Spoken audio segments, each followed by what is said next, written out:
Hola amigos, en este episodio les voy a mostrar cómo voy a diseñar este logo para dos tipos de fondos que son muy populares para la gente de construcción, que son los safety green o los colores neones y con efecto de pintura, como lo ves aquí.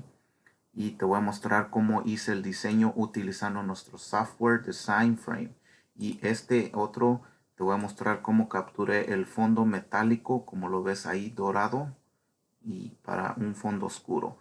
Y te voy a mostrar en un lapso de tiempo. No va a ser narrado este video, va a ser adelantado, solamente música, pero te voy a mostrar paso por paso cómo lo hice desde un principio a fin el diseño utilizando nuestro software Design Frame, que lo puedes utilizar si tú eres miembro premium.